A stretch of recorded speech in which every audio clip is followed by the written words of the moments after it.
জানতে হবে, কারণ সে দেখব ধরেন যে আমি এই জায়গায় চাকরি করতে আসছি, তো আমার এই চাকরি থেকেও অনেক জায়গায় কন্ট্রিবিউশন করার সুযোগ রয়েছে।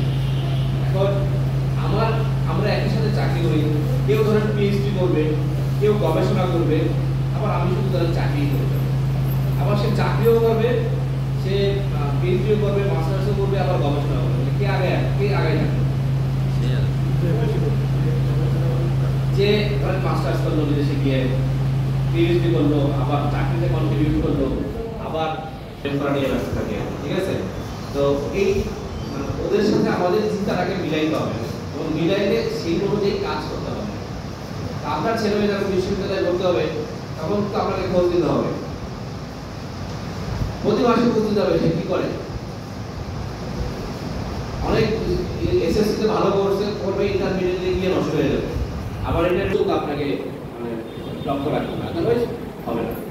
আপনার বাংলাদেশ এটা হচ্ছে যে আপনি কিভাবে ফলো করতেছেন, তারা লেগে আছে কিনা, বা টার্গেট কি, সে তার লক্ষ্য অর্জনে কতটা উদ্বিগ, এইগুলো। বাবা মা হিসেবে তো আপনারা আসলে কিছুই চান না, তাই না? প্রতিষ্ঠিত হোক এটি। এই আধুনিক যুগের বাবা মারা কখনোই চায় না যে ছেলে মেয়ে তাকে একবেলা খাবার দেবে, তাই না? এটা এই যুগের বাবা মায়ের প্রত্যাশা না। আর শিক্ষকদের উদ্দেশ্যে বলবো যে আপনারা আমাদের এই মাগুরার যে রেজাল্ট, এটা কিছু প্রতিষ্ঠানের রেজাল্ট খুবই খারাপ।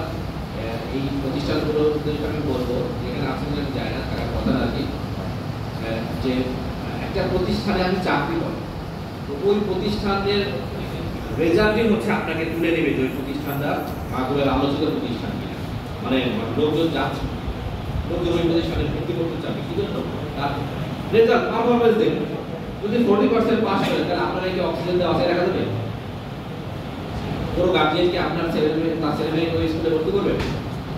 করবে না। আমরা এবার একটা সিদ্ধান্ত নিয়েছি যে যারা 50% এর নিচে পাস করেছে ওই সকল শিক্ষা প্রতিষ্ঠানে আমরা কোনো উপজেলা পরিষদ থেকে উন্নয়ন করব।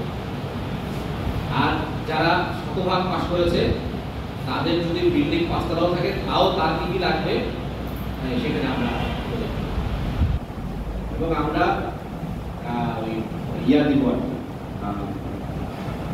কিছু শিক্ষা সহায়তা দেবো, সামগ্রী দিব আর কি, সেটাও যাদের রেজাল্ট খারাপ তাদের, যাদের রেজাল্ট ভালো, দুর্বল প্রতিষ্ঠান কিন্তু রেজাল্ট না, মানে এটা প্রমাণ করে যে ওই প্রতিষ্ঠানের শিক্ষকদের আন্তরিকতা আছে। যে প্রতিষ্ঠানের ধরেন যে ক্লাসরুম নাই কিন্তু রেজাল্ট ভালো, তার মানে ওই প্রতিষ্ঠানের শিক্ষকরা এই শিক্ষকরা যে আন্তরিক, এইটার ভ্যালুয়েশন আমরা দিতে পারি। আমরা শিক্ষা প্রতিষ্ঠানে প্রত্যেক শিক্ষা প্রতিষ্ঠানের কিছু না কিছু সমস্যা, তাই না? সমস্যা বলতে যে ধরেন যে আপনার একটা সাইকেল গ্যারেজ হলে ভালো হয়, আপনার একটা হল রুম ডেকোরেশন হলে ভালো হয়, আপনার একটা পুরাতন বিল্ডিং আছে সেটা একটু মেরামত হলে ভালো হয়, তো এই একটা কমন রুম হলে ভালো হয়, তো একটা টয়লেট হলে ভালো হয়। তো এইরকম আমরা উপজেলা পরিষদ থেকে আমরা কার্যক্রম করব। এই কার্যক্রমের ভিত্তি হবে ওই প্রতিষ্ঠানের রেজাল্ট এবং শিক্ষকদের, এবং যাদের রেজাল্ট খারাপ তাদেরকে আমরা এটা আমরা ইতিবাচক করছি, কারণ এই রেজাল্ট খারাপ প্রতিষ্ঠান খারাপ, এটা প্রমাণ করে যে প্রতিষ্ঠানের শিক্ষকরা কি হবো। আমি হচ্ছে প্রশাসন ক্যাডারে চাকরি করবো, আমি বিসিএস ক্যাডার পাবো, আমি ভালো বিজনেসম্যান হবো আর কি, মানে সে যেটা হতে চায় সেই লক্ষ্যটা যেন আমরা চেষ্টা করবো যে সে যেই হোক, যে মানে গ্রুপিং করুক, তার লক্ষ্যটা যেন ঠিক থাকে, এবং এই লক্ষ্যের সাথে তার যে মানে লেগে থাকা মানে একটা আমার লক্ষ্য আছে, কিন্তু লক্ষ্যে কিন্তু আমি স্কুলে করে যাচ্ছি, আবার উঠে মানে একাগ্রতা যে আমি যাবই, এই যে ফিলিংস এই চোখে ফিরে আসে, তাহলে আপনি আসেন। যেমন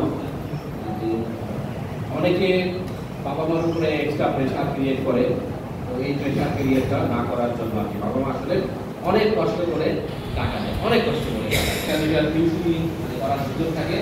এটা করলে আমার কাছে খারাপ কিছু মনে হয় না, ঠিক আছে? আমি মনে করি যে এটা ভালো, এটা ভালো, তবে এটাকে একটু মানে পড়াশোনার ক্ষতি করে এটা করা যায় না, একটা দুটো এটা মানে ভালোভাবে করা যায়, যে বাংলাদেশের যেখানেই এটা করা যায়। অনেক স্টুডেন্ট ভালো করে ইন্টারমিডিয়েট গিয়ে নষ্ট হয়ে গেছে, বোর্ড স্টুডেন্ট করছে, গোল্ডেন পাইছে, নষ্ট হয়ে গেছে। ইন্টারমিডিয়েট একটা পার্থক্য, সেটা হলো যে আমরা ছেলে মেয়েদেরকে 30 বছর বয়স পর্যন্ত করে দিতে থাকবো, আর বিদেশে 18 বছর হলেই, তোমাদের দেশে 18 বছর হলেই তোমার কাছে ওই যে রেসপন্সিবিলিটি নেওয়া শিখে, এই রেসপন্সিবিলিটি নেওয়াটা ওকে আমাদের থেকে আলাদা করে, ঠিক আছে? এই জন্য রেসপন্সিবিলিটি নিয়ে শিখতে হবে অল্প বয়স থেকে। সিদ্ধান্ত এই বয়সে নিয়েই খুব দ্রুত মানে বাস্তবায়ন করতে, যারা বিদেশে যেতে চাও তাদেরকে এখনই সিদ্ধান্ত নিয়ে অল্প বয়সের ভিতরে চলে যেতে হবে, যাতে বিদেশে গিয়ে মাস্টার্স করে ওই দেশে সেটেল হওয়া যায়। আর মাথার ভিতরে মানে শুধু বিদেশে যেতে হবে, আমি দেশে চলে যাবো, মানে এই চিন্তা রাখা যাবে না। দেশেও ভালো করা যায়, বিদেশেও ভালো করা যায়, হয়ে যাচ্ছে মেধা পাচার হওয়ার কোনো ইস্যু। তো আমেরিকাতে ইন্ডিয়ার ওই 5-7 জন খুঁজছে, ইন্ডিয়ার একজন পাওয়া যায়, ওই ইন্ডিয়াকে বলছেন যে আমাদের দেশে মেধা পাচার হয়ে যাচ্ছে। বাংলাদেশের মেধাবীরা পৃথিবীর সব দেশে থাকবে, সব জায়গায় থাকবে, যেখানেই থাকুক।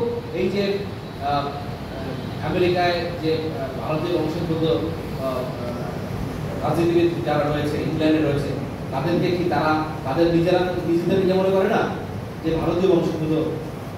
এই শব্দটাই তো আসে প্রথমে। তাহলে আমাদের দেশের ছেলেমেয়েরা যদি আমেরিকা ইংল্যান্ডে সেটেল হয়, ওই দেশে মানে ভালো কিছু করে, তাহলে এটা কি খারাপ না ভালো? মানে ব্রেন এইসব মানে কোনো ইস্যু না। আর এখন বাংলাদেশে অনেক সুযোগ সুবিধা রয়েছে, যারা বাংলাদেশে সেটেল হতে চায় তাদের অনেক সুযোগ সুবিধা রয়েছে। শুধু নেগেটিভ জিনিসটা দেখলে হবে না, ভালো জিনিসগুলো দেখতে হবে। এই 8-10 বছর থেকে তাকে পড়াশোনা করতে হবে, স্টাডি করতে হবে, কি ধরনের মানে প্রশ্ন আসে বা কি ধরনের কোন জায়গায় আমাকে কাজ করতে হবে। কারণ ওই যে অনার্স মাস্টার্স শেষ করে মনে করবে যে না আমি তাহলে বিসিএস দিই, তখন ওই যে 8-10 বছরের পড়া কিন্তু সে 1-2 বছরে পড়তে পারবে না, যার ফলে কেউ চাকরি পায়, কেউ চাকরি পায় না, ঠিক আছে? কারণ সবাই যিনি ভালো করবেন তিনি দ্রুত সফলতা পাবেন, আর বাকিরা পাবেন না। বাকিদের তখন ওই যে নেগেটিভ জিনিস সামনে আনতে হবে যে আমাদেরকে আমরা এই সম্বর্ধনা দিব, সম্বর্ধনা দিব, এবং যারা ভালো করেছে তাদেরকে আপনারা কিন্তু চান নাই, কিন্তু আমি নীতি সিদ্ধান্ত নিয়েছি যে আপনাদের প্রতিষ্ঠানে আমি একটা করে প্রজেক্ট দিব, যে আপনার কি দরকার, আপনার সাইকেল গ্যারেজ থাকলে আপনি বলতে পারতেছেন না, কিন্তু আমি যখন কোথাও গেলে দেখি যে ওই শিক্ষা প্রতিষ্ঠানে কি লাগবে সেটা আমি মানে বলে দিই। যেমন আমি আব্দুল গনি মাধ্যমিক বালিকা বিদ্যালয়ে গেছিলাম, আছে এখানে না? আচ্ছা, তাই হচ্ছে সেইখানে তাদের আমাদের এডিশনাল কমিশনার শিক্ষা স্যার আসলেন, তাদের স্টুডেন্টরা খুবই সুশৃঙ্খলভাবে ওই অনুষ্ঠানে অংশগ্রহণ, খুবই সুশৃঙ্খলভাবে। তো আমার ভালো লাগছে, আমি বলেছি যে ওদের এই পুরস্কার শুধু এই যে ওদের হলরুমের সিলিং এর মানে হলরুমের একটা কাজ আমরা করে দিয়েছি, কিন্তু বাকি যেটুকু আছে সেটাও করে দেবো, তার পুরস্কার যে ওরা খুবই সুশৃঙ্খলভাবে কেউ কারা সাইড করতে হবে, ঠিক আছে? খুবই মানে আন্তরিক, এবং আমাকে আমি যোগদান করার পর থেকে আমাকে বলতেছেন যে এই বাচ্চাদের আরো কি করা যায় সেই বিষয়ে আমাকে কার্যক্রম করতে বলছেন। আমি স্যারের নির্দেশনা অনুযায়ী একটা কার্যক্রম নির্দেশ গ্রহণ করেছি যে আমরা একটা ডিবেট ক্লাব আপনাদেরকে অনুরোধ করেছিলাম 24টা প্রতিষ্ঠানকে, এই প্রতিষ্ঠান সবাই আপনাদেরকে কমিটি দিয়েছেন, 3টা করে ক্লাবের কমিটি দিয়েছেন। তো আমরা প্রথমে শুধু ডিবেট ক্লাবের ওদেরকে আমরা প্রাথমিক ডেটটা শুক্রবারে নিয়েছি, আর হচ্ছে আমরা ঢাকা থেকে একজন তুখোর বিদ্যার্থীকে আনতে চাচ্ছি, দুর্জয় যোগাযোগ করেছেন, দুর্জয় থাকবে এবং সে থাকবে, আর প্রধান অতিথি হিসেবে থাকবেন, মূল মানে পৃষ্ঠপোষক হিসেবে টিচার থাকবেন। আমরা শুক্রবারে এই কর্মশালাটা করবো 8 তারিখে আর কি। আমরা রবিবার দিন আপনাদেরকে কি শুরু করবো, আপনাদের কাছে আবার সবার সাথে আলোচনা করেন, যে শেয়ার করেন যে এই বইটা এই বিষয় আছে, পার্থক্য থাকবে, ঠিক আছে? একজনে এক দিনে বা সপ্তাহে বা মাসে একটা সেশন হতে পারে, এরকম ক্লাস করতে পারে।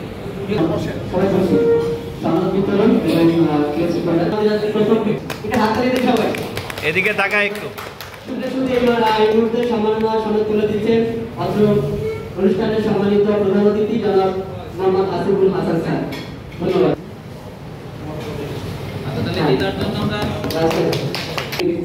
সম্মান তুলে দিচ্ছেন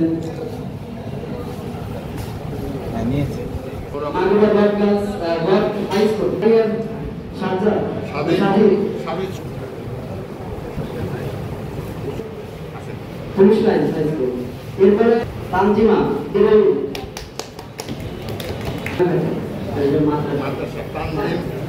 রহমান তামিম তামিম মহিমাতুল এরপরে আছে ইয়াস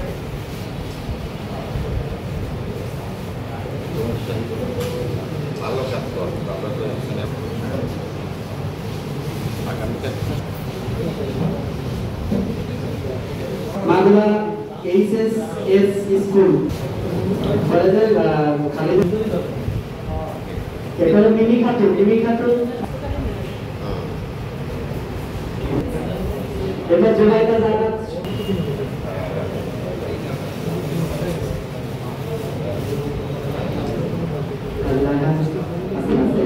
কাজী রায়হান নাসির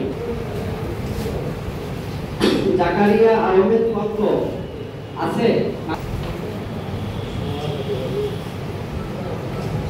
বর্ষাদের পারবে পল্লব বিশ্বাস কারিগরি থেকে যারা আজকে বিভাগ নাই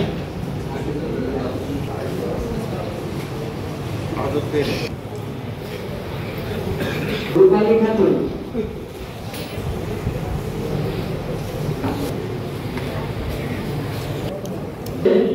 চন্দ্র বিশ্বাস আপনি নিজে